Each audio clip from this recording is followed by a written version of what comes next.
Yeah, hello everyone. Welcome to the stream. Uh, Let me check if anyone is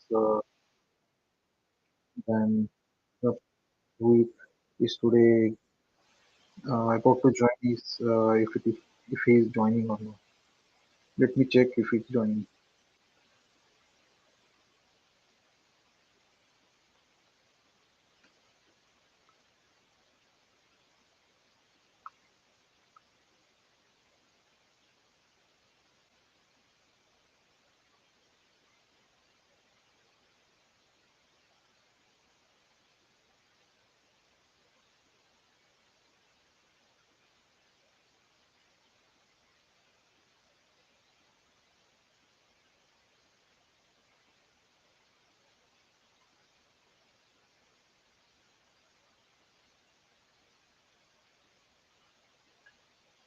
अभी तक तो कोई join नहीं किया है.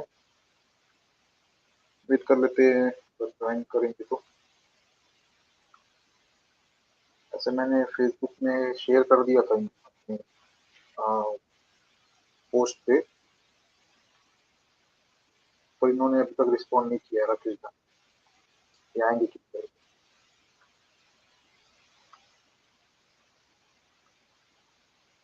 हाँ, इंतजार कर लेते हैं एक दो मिनट. वैसे कल परसों ही बात हुआ था और एक पंडित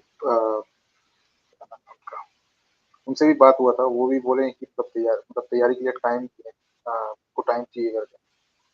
तो नेक्स्ट दिन में वो मतलब एविडेंस लेके आएंगे. तो पता नहीं, हो सकता है इनके पास एविडेंस रेडी होगा, तो इसलिए वो बोले थे आज मतलब डिस्कशन करना है इस टॉपिक के बारे में, तो इसलिए मैंने स्ट्रीम बनाया. तो देखते हैं, अगर वो आता है तो ठीक है, नहीं तो हम ही थोड़ा चालू कर देंगे कुछ.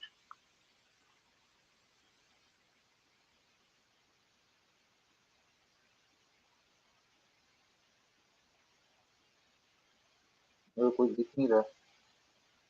Looking for discussion. Okay.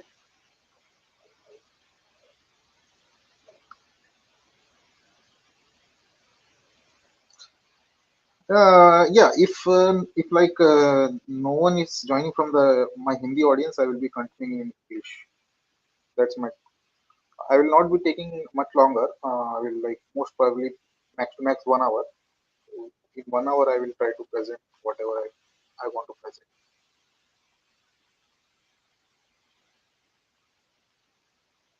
So till now, no one has joined.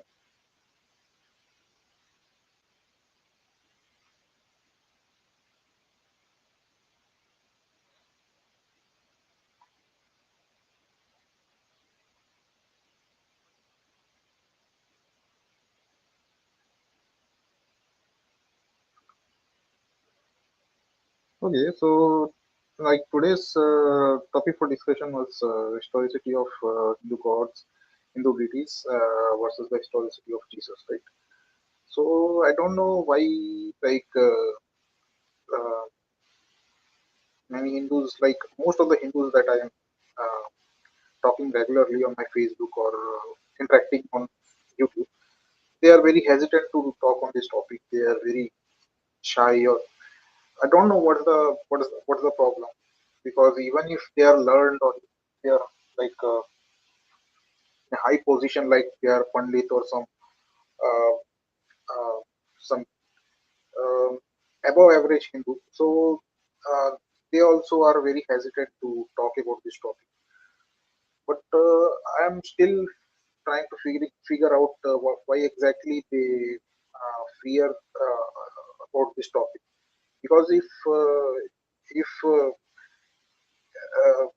if you are from a particular religion, like or if you're from a particular faith background, you should not be like hesitant to talk about your faith, right? From the historical perspective, or whatever you try to whatever you are believing, or whatever you are holding as your dear people, you should be able to explain about its history, about your uh, scripture, about your uh, archaeological evidence for your faith.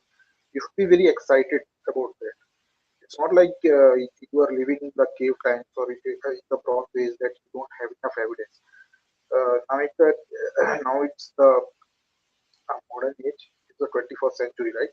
So there should be enough evidence for you to make a solid case for your religion.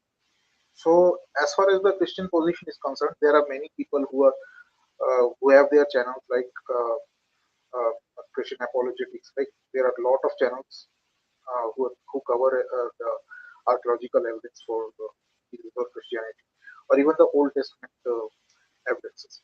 But as far as the evidence for the Hinduism is concerned, or for the Hindu deities, gods and goddesses are concerned, there is not much. There is not many channels that are doing these things. So, other than one or two channels that I personally and I have learned from them, there are very like even like handful of channels.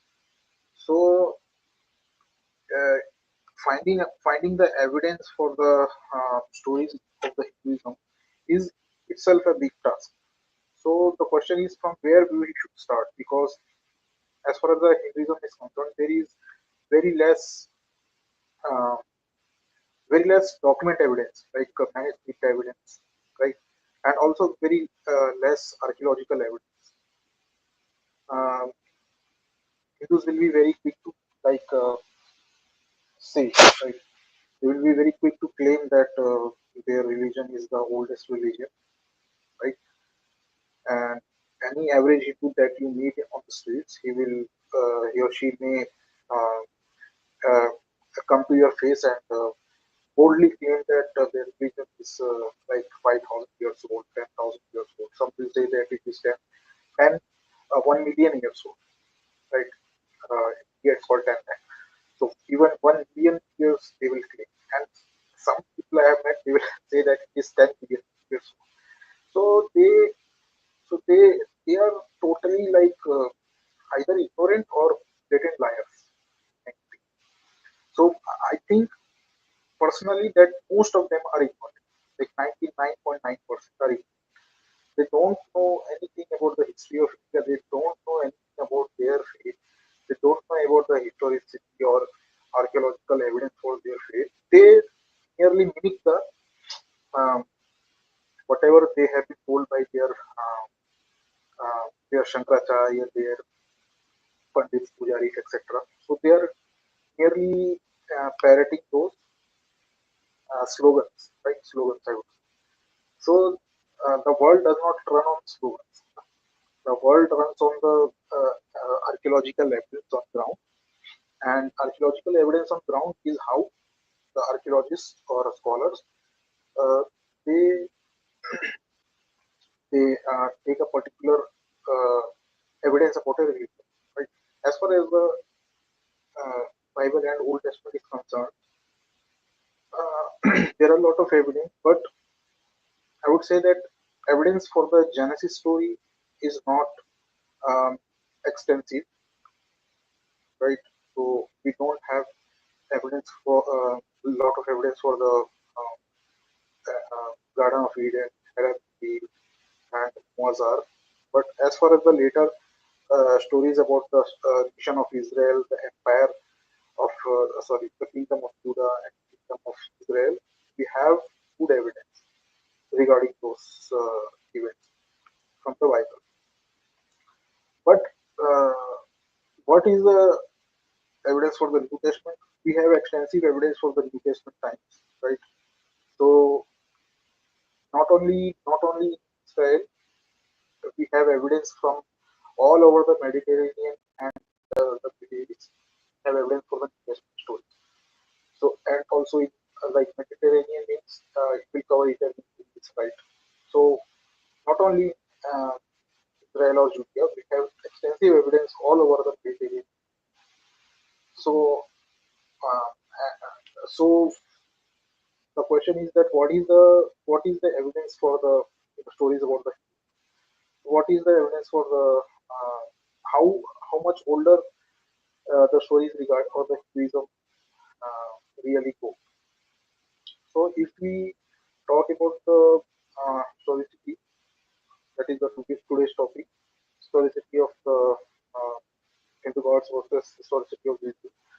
So the uh, oldest evidence that we have found regarding the existence of the Hindu gods and goddesses are only after the Greek Empire. So anything before the Greeks, anything before the Greek Empire, it is nothing much concrete, right? So even if you talk about the art and architecture of India, most of that are most of that come after the Greeks. So what is the time period of the Greeks? The time period of the Greeks is after the 4th century BC. That is roughly 300 BC to 200 AD, right? So in this period, most of the ancient architecture and art in India was built. And surprisingly, there is the most of the art and architecture in India that is very early, are all Buddhists, mostly, mostly related to Buddhism. So what is the uh, uh, what is the earliest art representing today? So if we talk about the earliest architecture or earliest evidence, let's take a look about the some of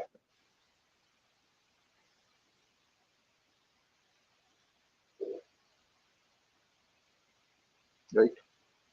So um, let me open the page.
So regarding the first archaeological evidence, we can see that this Heliodorus pillar, it is a stone column that was erected around 113 BC. So we can see that this is right in the middle of the Greek Empire. So as I was telling that most of the art and architecture in India is after the Greeks. So we can see that this Heliodorus pillar, it was erected by a Greek Indian ambassador whose name was Heliodorus. So we can read something about that. The inscription is here. So what does the inscription say actually? And it is from the around 110 before Christ. So there are two inscriptions of the pillar. The inscriptions have been analyzed by several authors such as E.G. Rapson, Sukankar, Richard Solomon, etc. The text of the inscription is in Brahmi script. So Brahmi script is the oldest script in India after the Indus Valley civilization. So between the Indus Valley civilization and Brahmi script, there is no intermediate script. So this Brahmi script suddenly is arriving from somewhere in the Middle East, and using this Brahmi script, all the inscription and later even the Ashokan inscriptions are all in the Brahmi script, Brahmic and Prakrit. So Prakriti is actually language, but Brahmi is the script that is. So this language, the language is a central Western epigraphic Prakrit with a few Sanskritized spellings. The first inscription describes the private religious dedication of the Heliodorus. So Let's read what is in the inscription. This Garuda standard of Vasudev, the god of gods, was constructed here by the Heliodora, the Bhagavata, son of Dayan, a man of Takshashila, Greek ambassador who came from the great king uh, Antiochus to the king Kasiputra, the savior, prospering in his fourth regnal year. So this is the oldest uh, inscription by a foreign ruler, and he believes in the this tradition, Bhagavata tradition, but there is no mention of any religion or any gods of the Hinduism. So this is the oldest inscription, and there is one more. Let's see. Let's see that.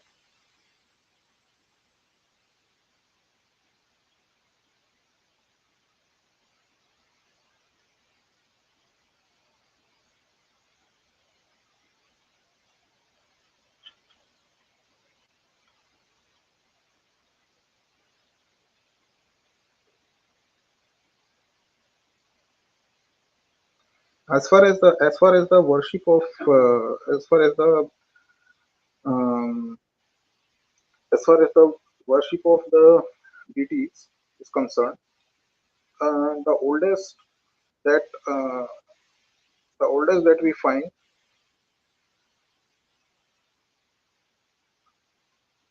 are uh, these people. They are Vishnu heroes, right? So let's read about them. What exactly the worship regarding them were.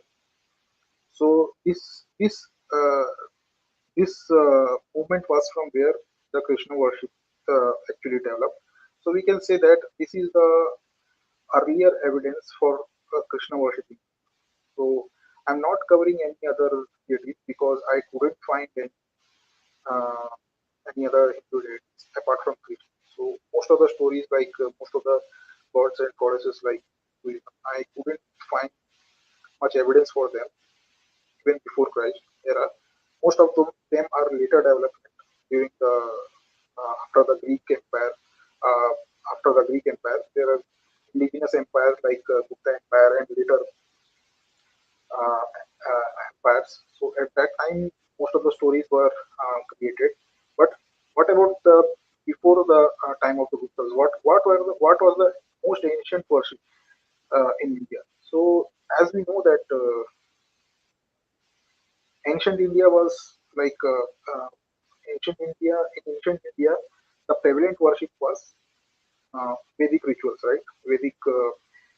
It was Vedic religion. It was not Hinduism as proper. So today's Hinduism is a very much later development. So uh, why I'm saying that, because there is not much evidence regarding the existence of current codes and codices. So all the famous deities of modern Hinduism, they are not found mentioned anywhere in the ancient world. Sorry, ancient India. So suppose if there is a religion and they have been worshipping their deities for like past 4,000 years, and they have undergone significant changes, um, additions and variations. So you don't call that as a religion. You cannot even call that as a static religion. There is no creed or no no faith in that religion. It's uh, it's the collection and amalgamation of a lot of different tribal religions and a lot of different uh, faith traditions merged into one. So you can see that they, this Vishnu was one of the many ancient traditions of India. It's not the only tradition of the ancient. This was one of the many traditions. There were other traditions like there were Gnostics, means or Shraman traditions. Like Shraman traditions means that is like a mystic, or they were more atheists or non non-believers in the deity, right? So those were the Shraman traditions like Buddhism, Jainism, etc. And apart and Rishni heroes were one of the uh, groups that flourished in ancient India. Okay, so let's read about them and what actually their beliefs were, and where does this Krishna worship come from. So we will see that Krishna worship actually in India are actually originated from one of these five heroes, and this is the oldest evidence for any of the Hindu deities ever found in nothing before that, even on ground. Now Hindus will claim that there are Vedas and there are Upanishads and there are other documents that mention the uh, some Hindu gods, etc. Yes, that's true, but those are Vedic times. Those are not Hindu deities. Those are Vedic gods or goddesses like Indra or uh, some other deity, right? Indra, Varun, etc. Right? So those are not the proper Hindu deities. Hinduism is not Vedic religion. So Vedic religion is a separate uh, branch of Indian tradition whose origin is outside India. So it is the religion of ancient Indo-European people. But the Hinduism, as we know it today, it only originated after the Greek Empire. So you can see that the date given for this coin is 1921 BC or before Christ. So we can see that even this coin it falls under the Greek between the Greek Empire. So this coin was issued after the Greek Empire. So local hero turned it, right? So let's read about this. The five heroes of Vrishnis may have been ancient historical rulers in the region of Mathura. So Mathura is a very peculiar city. Most of the early art and architecture, most of the early art and architecture in India is found from Mathura, which is a very significant region of the Indian subcontinent, early Indian subcontinent. Vasudeva Krishna may have been the kings in this dynasty. Now, this scholar is saying that uh, these Vishnus were five heroes actually, and this Vasudeva and Krishna may have well been the kings of this dynasty, Mathura dynasty. So, uh, he's he's telling that this person called Krishna may well have been the king of this dynasty, right? So, he is a local king or a hero. According to Vive brand, the five Rishi heroes were originally human, and their names were Samkrishna, Vasudeva, Pradyumna, Samba, and Aniruddha. The heroes would then have evolved into Vaishnavite deities through a step-by-step process, right? So these heroes were slowly being turned into Vaishnavite deities. Now Vaishnavite were a separate tradition of India that was not related to this Krishna. So Vaishnavite was a separate tradition. So this Vishnu heroes and Vaishnavite were merged into a single tradition, that is Bhagavata tradition, as I showed you earlier. So what was the step-by-step process? The deification of the Vishnu heroes, association with the god Narayana Vishnu, incorporation into your concept of successive emanations of the god. Even today, Hindus are like saying that this is the eighth incarnation, ninth incarnation, tenth incarnation of their god Vishnu, right? So this concept was developed with this tradition, Vishnu tradition. So epigraphically, the deified status of Vasudeva in particular is confirmed by his appearance on the coinage of Agathocles of Bactria. So this person, the Agathocles of Bactria, this person from the most probably from the Afghanistan region of modern India. So he was a Greek. He was a Indo-Greek, right? So he was a Indo-Greek who issued a coin around 190 to 180 before Christ, and in that he portrayed a figure. Now some say that he has a similarity with the uh, Hindu god Krishna. Okay, uh, we can say that is Krishna. Let's read further. And by the devotional character of the Heliodorus pillar inscription. So this is the same deity who is also referred in the Heliodorus pillar that I showed you earlier. Later, the association with Narayana Vishnu is suggested by the Hatibada Gosangi inscription of the first century BC. So this tradition, this amalgamation or the merger of this Vaishnavite and this Vishnu tradition is coming together, and we can see slowly that this uh, slowly these people are like on ground they are inscribing things on coins, they are inscribing things, and also they are dedicating some temples to this deity. It is generally thought that by the beginning of the Christian era, the cult of Vasudeva, Vishnu, and Narayana amalgamated. Right? By the second century, the Avtara concept was in infancy. So now, by the second century, in the Hinduism, they slowly the Avtara concept is developing. Right?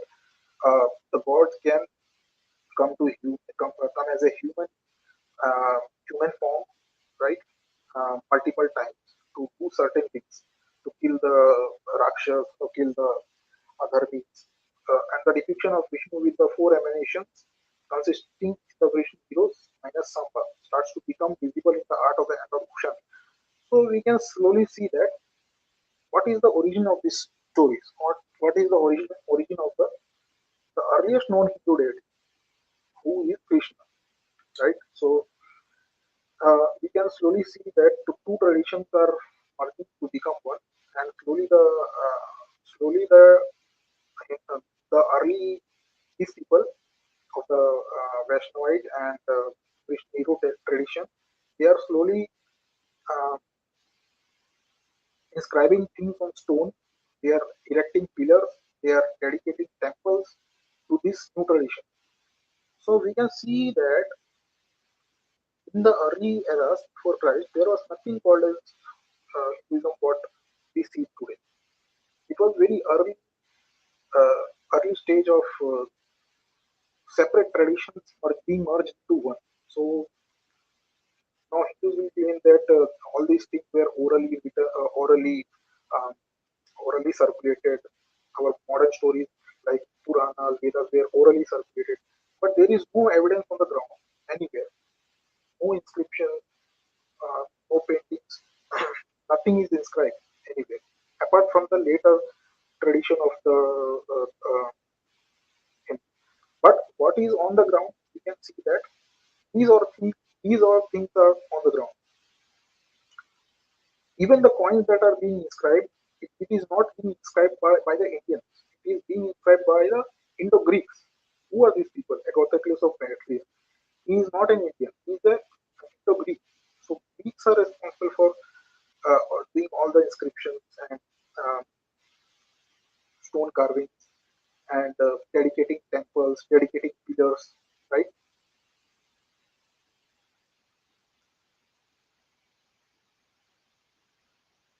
So this is the oldest evidence we can find. Now, some may say that okay, this is the concrete evidence for the existence of some form of Krishna worship. Now, our Hindu friends might say that this is enough evidence for the existence of the uh, this particular Hindu god Krishna. But my question is that what is the uh, what is the uh, when did the Krishna live actually? So most of the uh, most of my friends they will disagree with each other. Some will say that he lived 3,000 years ago. Some will say 5,000. Some will say 10,000.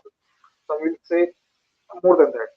So we cannot agree on a particular date. So if we are not agreeing on a particular date, how can we start investigating? How can we start digging up things? It is not possible, right? We need to find a particular period, a particular era where we can find the uh, archaeological evidence for a person called Krishna. But as there is no consensus between Hindus, so it is very difficult to really pinpoint a particular can start investigating.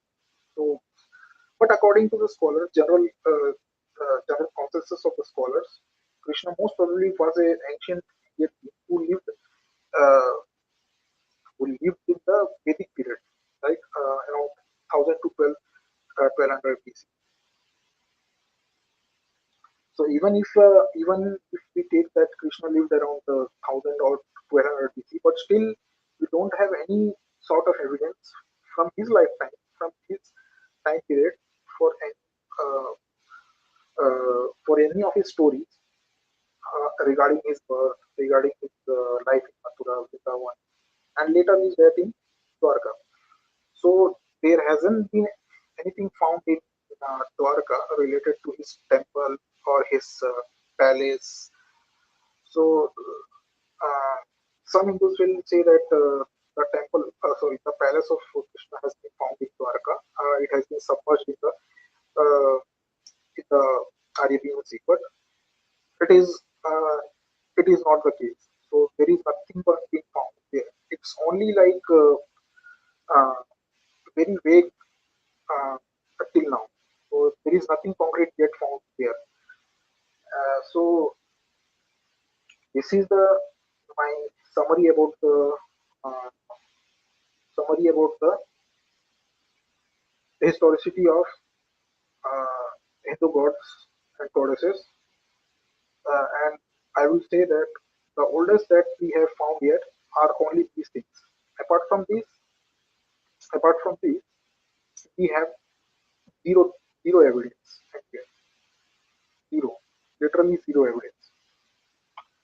The oldest we can say that it is this painting that they say is representing Krishna, Vasudeva, and another Hindu goddesses. So this is the oldest picture. They say uh, this this painting somewhere around 250 before Christ. This is the oldest painting, and there is nothing written here that is who is who, but it is generally taken as Krishna, some Krishna, Vasudeva, and Ekamisha.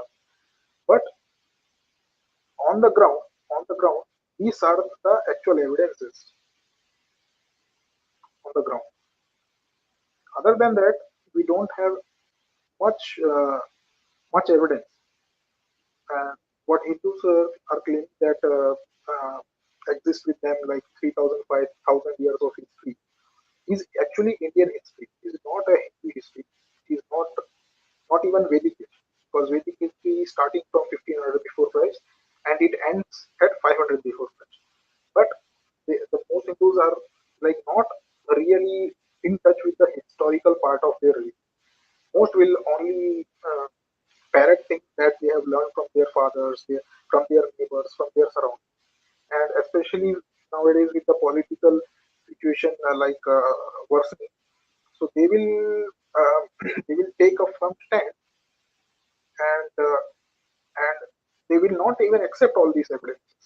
They may Some may accept, but most will say that these evidences are uh, only the early evidences, and there are a lot of things yet to be discovered. But all throughout North India, they have been digging archaeological sites, but no one has ever found any evidences for all the stories. Now, concerning the evidence for Jesus Christ, what is the? I will not go into much detail. I will just give you the sources for the historicity.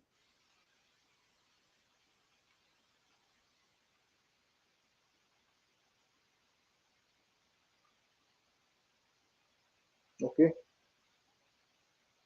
so let me stop the previous screen and start with the new one. So, what are the sources where we get the source that a person called Jesus Christ ever lived? What is the evidence? So, first of all, the coming of Jesus Christ, the God man on earth, is not uh, in any remote part of the world. It was actually right in the center of the world. That is the most important, and it happened in one of the most documented and one of the most powerful empires that the world has ever seen. That is the Roman Empire. So, actually, how we know that a person called uh, Krishna lived? We have nothing. We have no sources from Krishna's time. How we know that a person called Rama lived? We have nothing. We have no evidence from the time of Rama. How we know about any of the Hindu gods or goddesses? Who saw them? We have no evidence. And we are asked when we ask for Hindu, all they have to say is that our culture is 5,000 years old, our culture is 10,000 years old, our culture is 1 million years old. So you have to believe that without any evidence. But what is the on ground evidence for Christ? That's how we know that this Christ is a historical person, and how we know that he came 2,000 years ago and he died in 38. How we know with certainty? We have writings, right? Because Jesus Christ was not a king, because he was not a ruler. So most of the ancient world, common people lived their lives and they lived their whole life and died, and no one even cared. Most of the inscriptions and most of the architecture that was built in the ancient world, it was built by the kings and emperors who had power, who had political authority, who were rulers. But Christ was not a ruler, as as Krishna or Rama should have. Krishna and Rama were the rulers; they were emperors. The Hindu scriptures they are called as the rulers of the whole world. But Christ was not the ruler of the whole world. Whole world. He was a simply a carpenter. So, what evidence should we expect from a person like who was a simple carpenter of his time in a small province of the Roman Empire called Judea? He was a carpenter from a small province of Judea in the Roman Empire. So, what kind of evidence should we expect, right? So, what is the present evidence about this from this time? All from the first century, right? So, Josephus is the first concrete evidence for the life of Christ, apart from the New Testament. So, who is Josephus? Josephus was the first century Roman Jewish historian who has written two books, right? Antiquities of the Jews and Roman Jewish Wars. So, in the book of Antiquities of the Jews that he wrote around 93 to 94 CE, he has mentioned about Jesus in his book and about the James, the brother of Jesus. So, this is the first person that has mentioned the life of Christ and also the reference James, the brother of Jesus. Who is the second person? Tacitus. He is also a Roman historian from the first century, right? But he is writing in the early second century. He is a person from the first century, but he is writing from the in the early second century. He is writing in that book also. He is mentioning the punishment that was given to Jesus Christ under Roman under the Roman prefect Pontius Pilate. So he is a Roman historian, Tacitus, right? Now, what is the third evidence? Also, Marabar Serapin. He was also a first century Stoic philosopher, that means Greek philosopher. So he also wrote somewhere around first century regarding the crucifixion of Jesus. Now you can see that all these evidences are in addition to the New Testament. Also, the New Testament also scholars agree that it was written in the first century, and the copies of the New Testament manuscripts exist from the second century, right? So the time period between the life of Christ and the evidence regarding are very less a time. Uh, so next evidence is Suetonius. He is also a Roman historian who lived in the first century. You can see he also makes a reference about early Christians and also in Talmud. So Talmud is what? Talmud is actually a Jewish. Mm, okay. Yeah. So Talmud is a Jewish text. It is not their scripture, but it is the history of the Jewish people. Uh, so in that there is a mention of Yeshua Nazri, means Jesus of Nazareth. So it is also written around 200 CE or 200 AD. So here also in the Jewish Talmud also we have some mention about the Christ. There are other mentions like in the documents of Pliny the Younger, Thales, Phlegon of Tralles, right, Philo, Celsus, and some they say that Dead Sea Scrolls also mention about the life of Christ. But there are multiple other uh, evidences apart from the New Testament. And what about the New Testament sources? Pauline epistles means the letters of Paul, the four Gospels, Matthew, Mark, Luke, John, and other apocryphal texts like Gospel of Mary, Gospel of James, Gospel of Peter, etc. So uh, all those texts are written in the either first century or second century. They have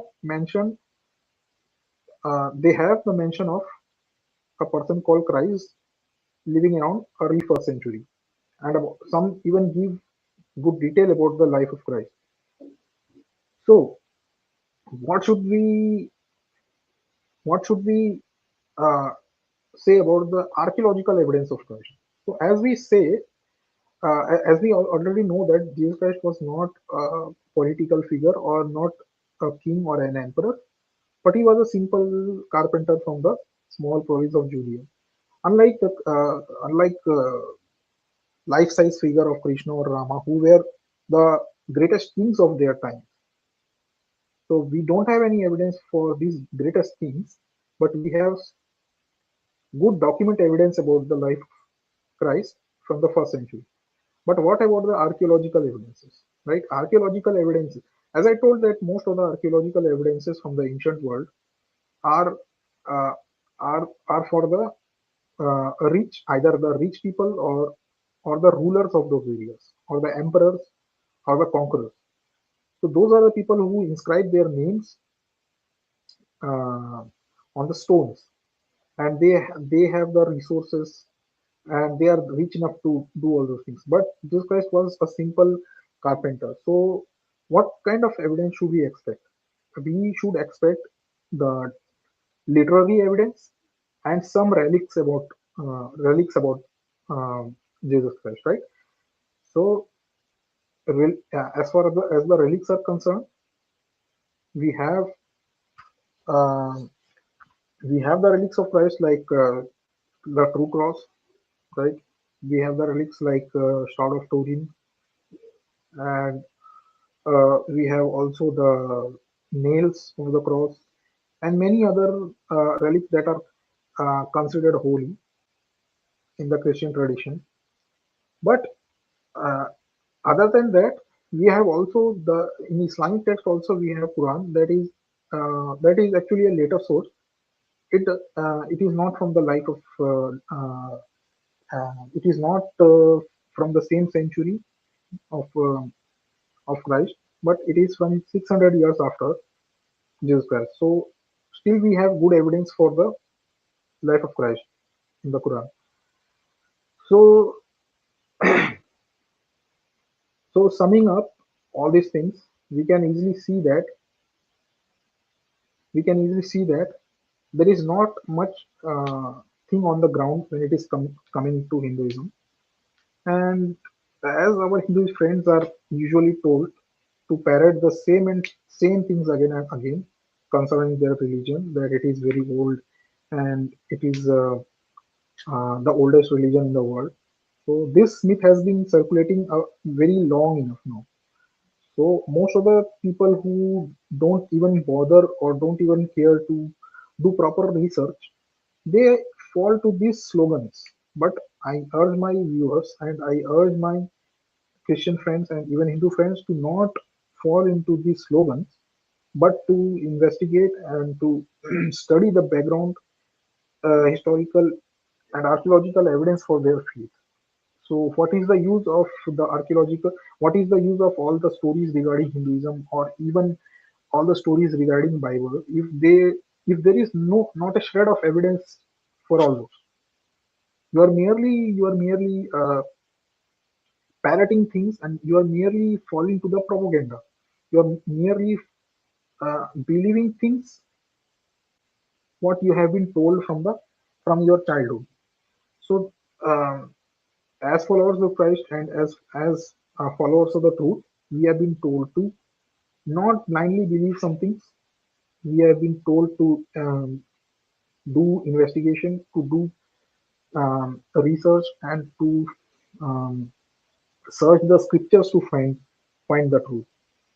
So we are not interested merely in the slogan, right? Even if it is praising Jesus or if it is praising Christianity. So suppose if someone is saying that Christianity is the oldest religion on the face of the earth, should any Christians believe on that? I think blatantly no, because we are told to uh, do the do the hard work, to do the historical analysis, to do the textual analysis, to do the archaeological analysis, and to believe on things with a rational mind, with a rational feel. So I urge my Hindu brethren who watched me or who will later watch my video to open their minds to do